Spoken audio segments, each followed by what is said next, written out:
알쓸인잡의 원래 부제가 나를 찾아 떠나는 여행인데 맞아요, 맞아요. 그래서 이제 사실 많은 시청자분들이 네. 누가 가장 인상적이었냐라고 했을 때 그 선생님 그 자체를 꼽은 분도 많았대요. 네네. 사실 우리가 가져온 인간들을 자연스럽게 얘기하면서 본인에 대한 이야기도 하는 그래요. 이제 그런 포맷이었는데 분량이 또 정해져 있으니까 아, 많이 못 나가서 너무 못 나갔죠.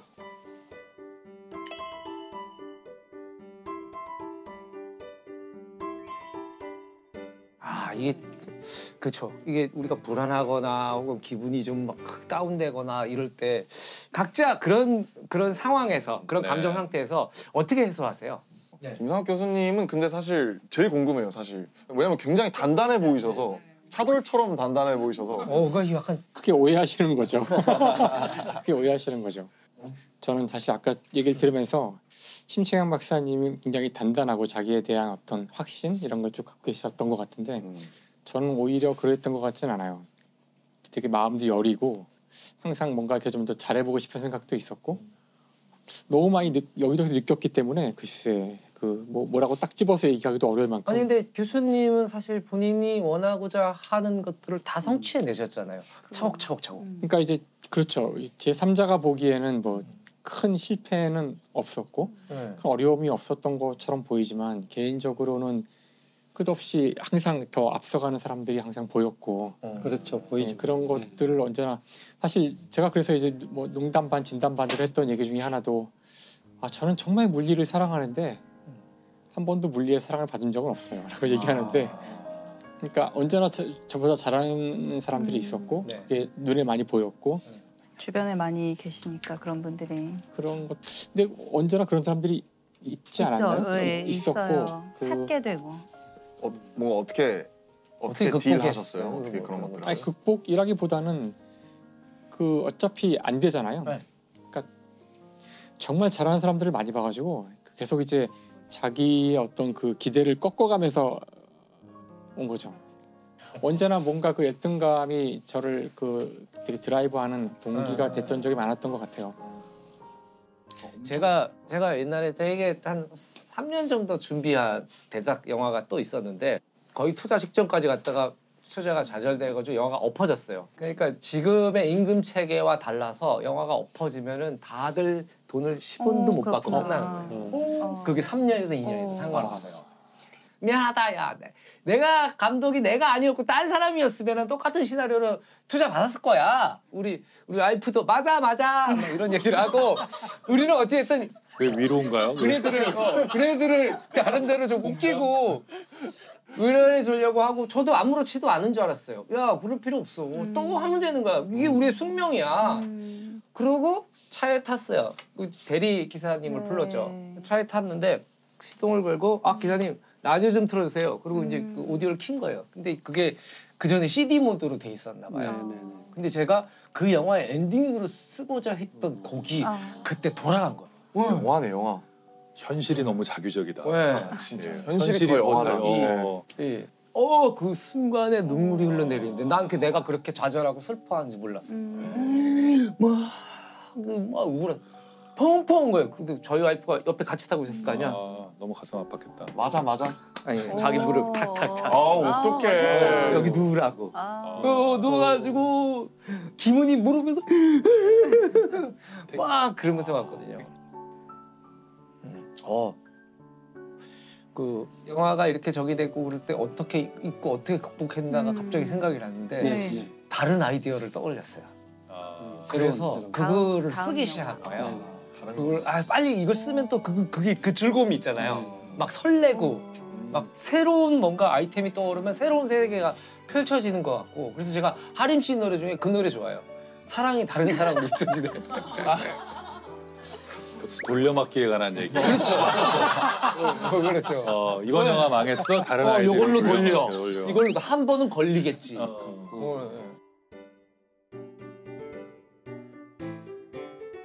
뭐 상이나 영광이나 명예가 사람을 움직이는 원동력이 되기도 하고 어떤 사람에게 굉장히 또 자부심이 되기도 하고 하는 것 같아요. 나를 움직이게 하는 것은 무엇인가? 그 얘기하니까 생각이 났는데요. 아이들이 어린이집이나 이런 데에서 부모님에게 주는 상을 상장을 써올 때가 있어요. 아, 그래서 정말 삐뚤삐뚤한 글씨로 태어나게 해주셔서 감사합니다 이런 걸 써가지고 와요. 그래서 그냥 우리 엄마 상 이런 거예요. 근데 그게 정말 몇 글자 안 되는데 그거는 읽으면 되게 말을 읽기가 힘든 목이 메이는 생각만 해도 울컥하는 그런 상이거든요. 이게 이제 부모로서 양육자는 자기 인생을 굉장히 많이 깎아내서 아이를 키우는데 투자를 해야 돼요. 그런데 그게 너무너무 큰 보상이고 정말 글씨도 아직도 잘 못 쓰는데 그 선생님이 시킨 거 아닐까요? 선생님이 네, 시키셨겠죠. 네. 그 선생님들이 그걸 시켜주신 거 얼마나 감사한지 몰라요. 부모는 얼마나 연약한 존재인가 하면 선생님이 시켜서 선생님이 심지어 손을 잡고 써주신 거라는 걸 너무 알지만 그 상을 받을 때 너무 기분이 좋아요. 네. 가족이 원동력이라는 말씀을 해주신 것 같아요. 저는 아주 단순한 이유가 있어요. 명확하게 저는 재미있는 거. 저는 재미가 저한테 동기를 주고 재미 중요하죠. 처음에 물리학과를 갈 때도 재밌을 것 같아서 간 거고 연구 주제도 양자역학에 대한 여러 주제들이 계속 재미있기 때문에 한 거고 그게 제일 명쾌한 것 같아요. 그래서 네. 가장 이제 안 하려는 게 재미없는 거를 하는 상황을 안 만들려고 노력을 많이 해요. 근데 때로는 하게 되지만 어쨌든 이것도 지금 재밌으니까. 그래서 안 쓰신 잡은 정말 저도 몇 번이고 이거 언제 해요? 이거 하면은 재밌으니까. 그럼요. 맞아. 네. 재미. 저도 생각을 해봤는데 재미와 소명인 것 같아요. 네. 재미와 소명. 처음엔 재미밖에 떠오르지 않았는데 근데 김상학 교수님 보니까 참 안심이 돼요. 사실 저는 29이라서 제가 이렇게 재미에 뭔가 좀 이렇게 몰입해 있는 건가라는 생각을 많이 했는데 여전히 삶은 재미있는 일들로 가득한 것 같고요. 아까. 그래서 저에게 하고 싶게끔 살고 싶게끔 하는 것은 재미인 것 같고요. 근데 제가 하기 싫은 걸 저에게 하게 해주는 건 소명인 것 같아요. 저는 뭘까 지금 그 남준 씨 얘기 듣고 난 뭐지? 이렇게 처음에 딱 들은 게 돈? 응. 이게 확실히 이제 남녀노소를 떠나서 그런 거 있는 것 같아요. 입금이 되는 소리. 여기에 엔돌핀이 돌고 생각지 못하는 화색이 돌고. 것들이 중요하죠. 보면 힘이 확 나긴 하거든요. 근데 그걸 전반적인 막 이게 내 삶의 동력이 된다라고 동력이 될 수 있어요. 어. 돈은 지금 이 시대의 문화예술인들이 받는 어떤 대중의 사랑? 그것을 표현된 것이다. 예, 자기가 좋아하는 것에는 돈을 내려고 하잖아요. 그렇죠. 그래서 아끼지 않죠. 자기가 그렇잖아요. 우리가 왜 일을 할 때는 이렇게 힘드냐 뭐 이런 얘기 아까 잠깐 나왔었지만 우리는 싫어하는 일을 하면 돈을 벌고 좋아하는 일을 할 때 돈을 내잖아요. 그렇죠. 예, 그러니까 장은준 감독님이 돈을 많이 버셔서 기분이 좋다는 것은 자기가 사람들의 사랑을 받고 있다는 것을 스스로 확인하는 과정이어서 그렇지 않을까. 너무 네. 예쁘게 포장해 주셔서 감사합니다. 저는 아니에요. 네. 저는 그게 돈이라는 이 어떤 교환 가치에 숨겨져 있어서 그렇지 그 뒤에는 여러 의미들이 있거든요. 돈이 다 나쁜 건 아니니까. 사실 방영 안 된 아까운 얘기들은 사실 너무너무 많은데 뭐 여러 번 얘기했지만 개인적으로 가장 아쉬운 건 이제 유 교수님의 아재 개그인데 아니 나 별로 안 해서 처음에 하다가 아니 별로 안 하셨다는 건 이제 교수님의 생각이시고요. 너무 많이 해서 기억이 안 날 정도예요. 네. 뿔 했어요 진짜. 숨 쉬듯이. 다른 나라 여행 갈 때 입국 카드에 직업을 쓰게 되잖아요. 그쵸. 전 작가라고 써요. 쓰세요? 작가, 통과. 작가가 뭐 잘가 뭐 이런 거 되는 거예요. 저는 한번 비명 소리가 나오는 친구. 아내한테. 약간 즐기시는 것 같은데. 왜 이렇게 동사무소니까 동 이름을 적어야 되니까 홍길동이 낫지 않았을까 이래서 생각해요. 그렇군요. 일단 좀 시청자 여러분들은 이효 교수님이 얼마나 많이 드립을 치시는지 모르실 거예요. 나중에 이거 모음집 클립 좀 꼭 내주세요.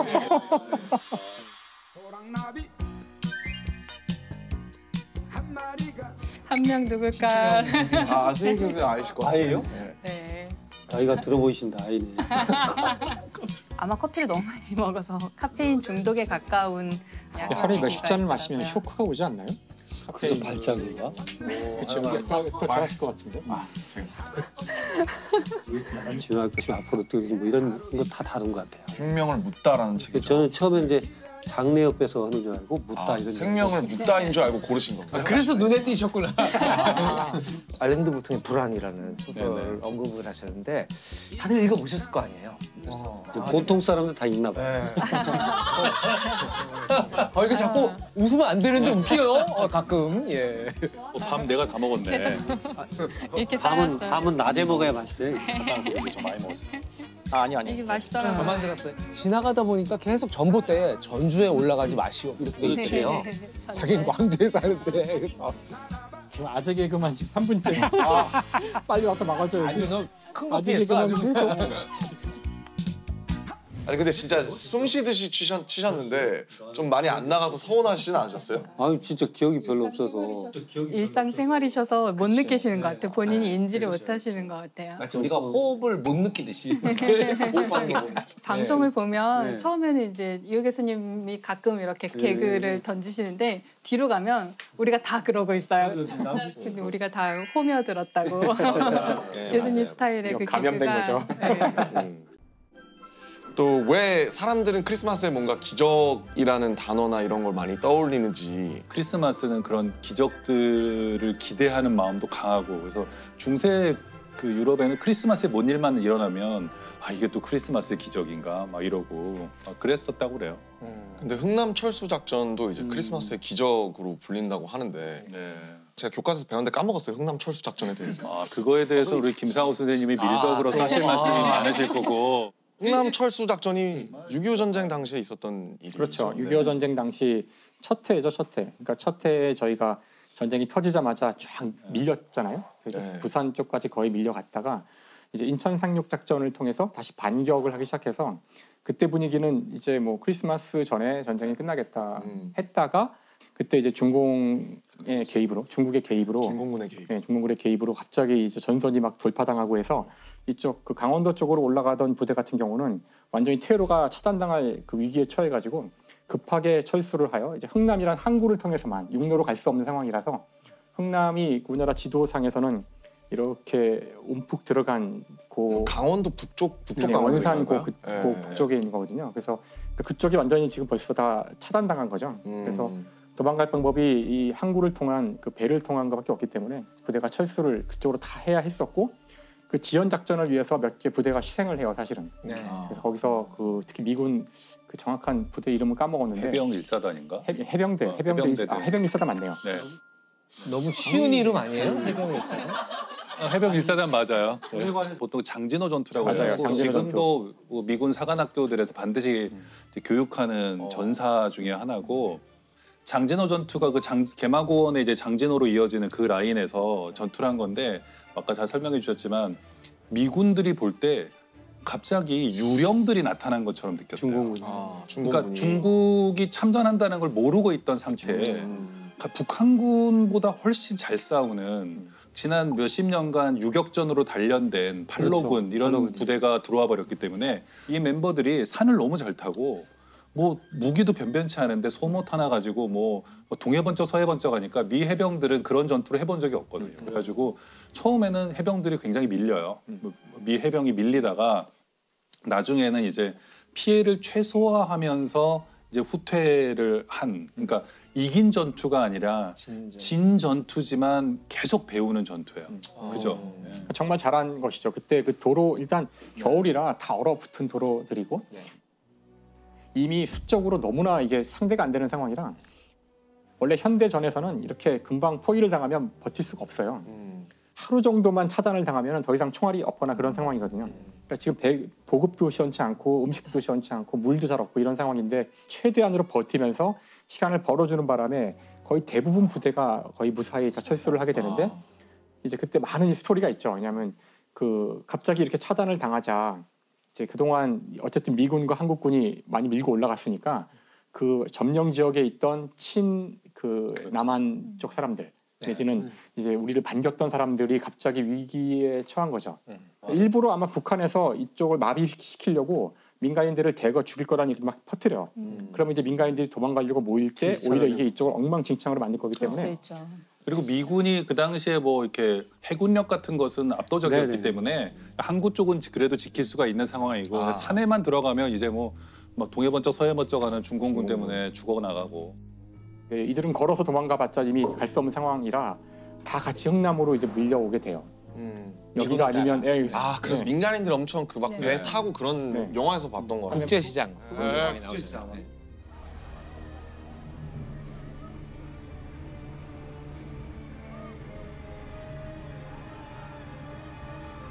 원래는 피난민을 태울 계획이 없었어요. 근데 General, please have mercy on these people. If you leave them here like this.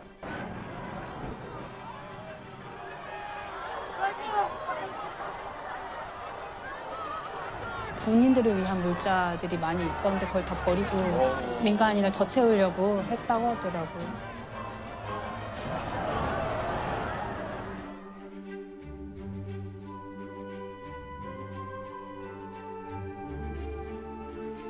그 배가 실을 수 있는 그 용량을 한참 초과해서 그 사람을 꽉 채우는 바람에 아마 물자도 하나도 다 없어서 버리고 그랬어요. 먹지도 못하고 물도 없는 상태로 갔다고 알고 있어요. 그 기간 동안. 정말 엄청나게 많은 생명을 지킨 네, 대단한 작전이네요. 네. 그 두 철수 작전이 유명하잖아요. 그 2차 세계대전의 덩케르크 철수 작전. 네. 그것도 역시 철수인데 유명해졌고 굉장히 많은 사람을 살렸기 살렸죠. 때문에 저 장진호 전투, 그다음 흥남 철수도 피해를 최소화하면서 어쨌든 이렇게 물러날 수 있었기 때문에 방어선 뒤로. 네.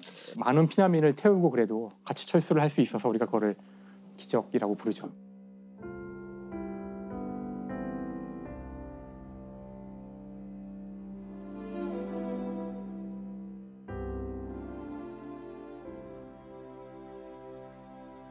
중난철수 제가 했던 거죠?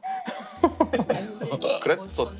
관련된 이야기가 나오면 아니 근데 뭐 전쟁에 관련된 이야기가 나오면 김상욱 교수님 갑자기 연도를 얘기하세요. 아니 자 여기서 돌발 질문. 갑오경장? 1894년. 와.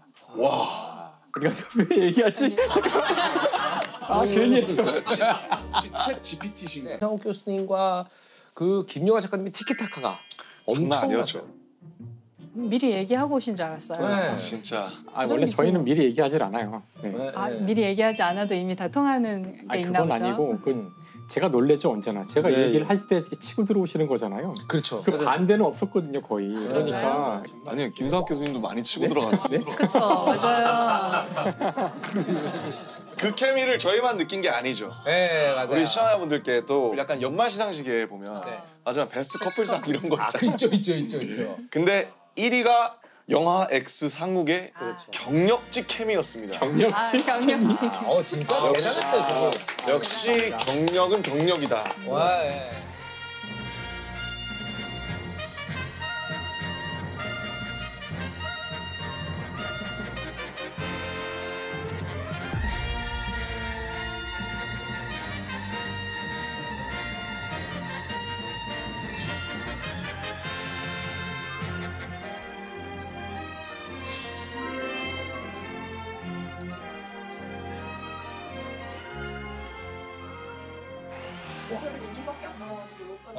네네.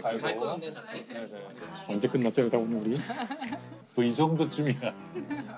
보통 6시에 본이 시작해야 1시 전에 끝나는데 근데 저는 오늘 6시쯤에 촬영을 시작한다 그래가지고 왜냐면 우리 알쓸 신잡 때는 새벽 6시에 소집해가지고 밤 12시, 네, 새벽 6시에 모였어요.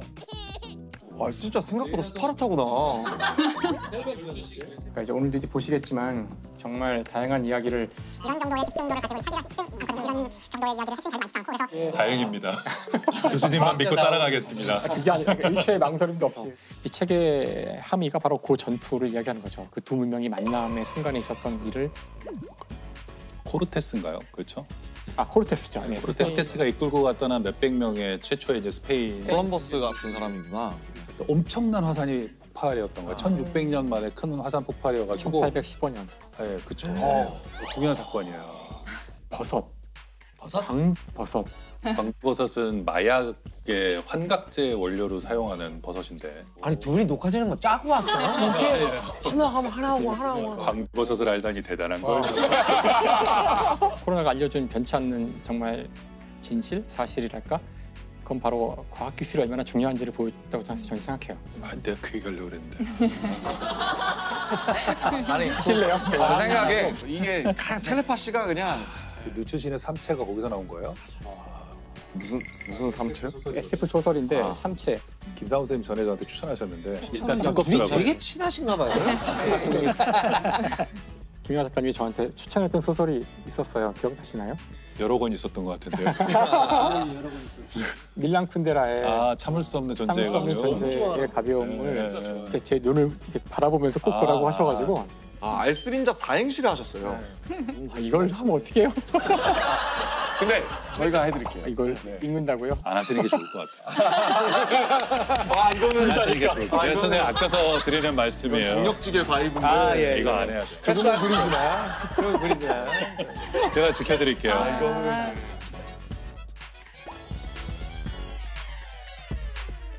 작가님이랑 사실 단둘이 얘기해봐도 재밌어요. 네. 같이 이렇게 얘기해도 탁탁탁 받아서 이제 하시는 게 뭐 대단하신 분이에요. 대단했어요. 특히 그 2회 때 이야기했던 자아란 무엇인가. 아 그거 근데 그게 자아란 무엇인가의 결론이 있었나요? 뭐 하다가 기억이 안 나는데 그게 명확한 결론은 없었던 것. 잘하는 게 없을 수도 있다. 뭐 이런 잘 식으로. 정리 안 된다는 얘기였겠죠. 맞아요. 네? 고무손 실험. 실험 이렇게 맞아요. 펜트구나. 아까 두 분이 말씀하셨는데 대학원생이 되려는 애들한테 너희가 이걸 할 수 있는지 네. 좋아하는지 자기를 아는 문제잖아요. 맞아요. 예. 근데 이게 맞아요.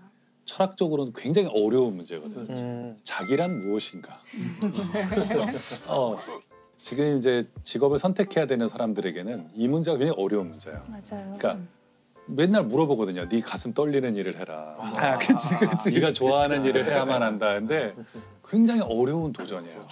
근데 나라는 것이 있나? 그러니까 왜냐하면 나라는 것이 자꾸 바뀌거든요. 인간은 자꾸 변하기 때문에 이 변하는 자아 중에 어떤 게 나냐? 실제로 과학적으로도 그러니까 나라는 개념 있잖아요. 현재 물론 정확하게 답이 나오지는 않았지만 나라는 것이 의외로 환상에 가깝다는 그런 결론들이 나오고 있거든요. 최근에 그렇죠. 근데 그게 무슨 말이에요? 나를 인식하는 게 가깝다는 그러니까 지금 거예요? 자신은 자신의 자아가 있다고 생각하잖아요. 그런 느낌이 있죠. 네. 그래서 자아라는 것이 한 4종류로 나눌 수가 있어요. 근데 하나는 1인칭 자아라고 해서 그건 내가 세상을 볼 때 지금 눈으로 보고 있는데 내 느낌상으로는 두 눈의 사이 요 한 가운데 안으로 한 2-3cm 안쪽에 누군가 있는 것 같잖아. 자아예요 그게. 느낌은 그런 있어요. 느낌. 네. 내가 보는 것 때문에 그런 건데 내가 느끼는 온갖 감각들이 거기에 총체적으로 모여서 하나의 어떤 실체, 나라는 실체가 있는 것 같다는 느낌. 이게 1인칭 자아거든요. 그러니까 그런 게 실제로 있는지 따져봐야 되는데 그게 그렇지 않을 수 있어요. 무슨 뜻이냐면은 사실은 그런 어떤 객관적 존재가 있는 게 아니라 외부에서 들어온 수많은 자극들을 이것들을 분석하는 과정에서 그것을 하나로 묶어주는 어떤 체계가 있는 것뿐이라는 거예요. 그게 그래서 이야기죠. 그게 이야기죠. 그래서 어떤 심리 테스트가 있냐면은 고무손 착각 실험인가 그래요. 그러니까 여기다가는 내가 이렇게 손을 놓고 있는데 손을 가리고 여기다가는 가짜 손을 놔요. 고무로 만든 가짜 손을 놓고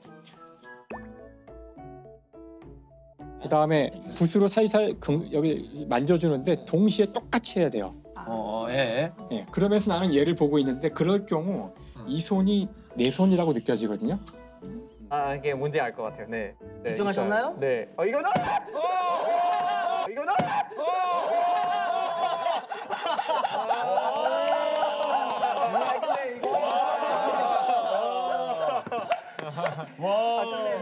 감각에 혼란이 오는 거죠. 시각에 혼란이 오는. 그래서 그런 걸 다룬 책이 최근에 나온 건데 생각한다는 착각? 뭐 여러 가지 책들이 이쪽에서 결론이 뭐냐면은 그러니까 이건 이제 하나의 테스트에 불과하고 이 테스트를 통해서 결국 사람은 자기한테 들어오는 수많은 감각들을 모아서 이것을 하나로 인식하는 어떤 과정이 있기 때문에 지금 실체가 있다면은 사실 아까 같은 실험에서 이거 여기 속지 말아야 되잖아요. 근데 그걸 속는다는 거예요. 이게 내 거라고 착각을 하거나 뇌의 일부에 문제가 생기면 심지어는 오른손을 보고도 이게 자기 손이 아니라고 주장한다던가 그러니까 이런 것들을 보면 사실 자아라는 어떤 개념이 상당히 모호한 개념이라 자아나 영혼이나 이런 것들은 현대 과학의 입장에서 봤을 때에는 그런 환상에 불과한 것을 실제라고 내가 믿을 때 생기는 어떤 이야기네요. 이야기는. 계속 이제 자아도. 자기 자아상이라고 말하는 이야기를 만들어가는 나는 이런 걸 좋아하고 나는 이런 일을 겪었고 나는 이런 것이 나의 꿈이야라고 하는 것인데 그래서 그때 중요한 질문은 그 진화론적으로 왜 우리는 이렇게 통합된 자아라는 개념이 만들어져야 했을까? 그런 자아가 반드시 필요했을까? 근데 여기서 아직 답이 나오지는 않았지만 그 많은 그 과학자들의 생각은 사실 인간의 이런 의식의 목적은 자아를 이렇게 이해하고 알려고 만들어진 건 아니거든요. 그렇죠. 이 녀석의 목적은 우리 몸을 통제를 하기 위한 거예요. 자원을 효율적으로 배분하고 우리 몸을 이렇게 움직이기 위해서 네. 어떻게 하는 것이 가장 좋으냐는 건데 우리가 기계를 만들 때도 그렇고 로봇을 만들 때도 그렇고 심지어 사람들을 조직하거나 군대가 운영될 때도 그렇고 그것을 운영할 때 가장 중요한 것은 최고 사령부가 있어야 돼요. CPU가 있어야 돼요. 센트럴 타워가 있어야 돼요. 센트럴 타워가 하는 역할은 시각과 청각과 후각 심지어 몸속에서 들어오는 뭐 여러 가지 통증이라든가 여러 가지 뭐 내장 기관들의 어떤 신호들이라든가 이것들을 통합하여 단 한 곳에서 결정을 내려야 되기 때문에 자아라는 개념을 만들어냈다라고 생각을 하는데 이제 그걸 보이기 위해서 여러 가지 실험들이 이루어지곤 있어요. 그러니까 사실 아까 그 내가 누구인가 아니 더 정확히는 내가 무엇인가라는 질문을 했을 때 현대 과학은 나라는 것이 의외로 실체가 없는 것인지도 모른다는 이야기를 해주고 있어요. 근데 차라리 만약에 정말 자아가 만약에 현대과학의 입장에서 없는 거라면 전 되게 속 시원할 것 같아요. 약간 그냥 나도 그냥 이 복합적인 그런 유기물일 뿐이지. 그거를 잘 통솔해서 잘 관리해서 잘 이끌어가는 것이 그 자아를 잘 사랑하는 길인 것 같아요. 그런 얘기들이 있었어요. 그때 잠깐 딴 데 정신. 잠깐 딴 생각 했나 보다. 사실 저는 제일 인상 깊었던 것 중에 하나는 이호 교수님의 단어풀이에요. 맞아요. 너무 재밌었어요. 법의학이 아니라 라틴어 언어학 전공이신 줄 알 정도로 그렇게 라틴어에서 많이 기원이 있었는지. 사실 뭐 예상 문제를 혹시 공부를 하시고 이렇게 어휘를 정리해 오시는 건 아닌지. 그런 이제 버릇이 든 거죠. 어떤 단어가 있으면 그 단어의 의미는 뭐지? 그래서 사전을 찾아서 보고 그게 이제 하나의 책을 보면 패턴이었던 것 같아요. 근데 이 말씀하신 그 많은 라틴어들 중에 이건 내가 생각해도 이건 좀 힙했다. 내가 나 때문에 못 산다. 좀 멋있는 거 아니야 이거 약간 이런 거 없었어요. 뭐 멋있는 걸 떠나서 멋있잖아요. 제가 이제 그 플라톤 할 때 그런 걸 느꼈어요. 아리스토텔레스는 많이 알고 있지만 아리스토클레스는 잘 몰라요. 어떤 클래스? 그 사람은 플라톤이에요. 플라톤의 원래 이름이 아리스토클라스예요. 원래 본명이. 근데 이 사람이 올림픽 경기 나가서 레슬링을 4연패를 해요. 플라톤이요? 그래서 어깨가 떡 벌어졌다, 플랫하다는 뜻에서 그래서 플라톤이에요. 어깨가 플랫하다. 와. 실은 우리는 지금 아리스토클레스라는 유명한 철학자를 떡대야 부르고 있는 거예요. 처음 듣는 얘기예요. 포렌식이라는 것은 법정을 뜻해요. 포렌식이 원래 법정이에요. 포럼이 법정이거든. 라틴어로. 우리가 이제 부검이란 라틴어가 오톱시예요. 오토는 뭐 우리가 알다시피 셀프, 자동이란 뜻이잖아요. 옵시는 본다는 거잖아요. 스스로 보여준다는 뜻이에요. 부검이란 뜻이. 부검이란 말이 시신을 스스로 보여주고 있다. 디멘시아라는 표현이 D가 없다라는 뜻이고 라틴어죠. 멘트는 멘탈이니까 정신이고 뒤에 이해하는 질병이란 뜻이에요.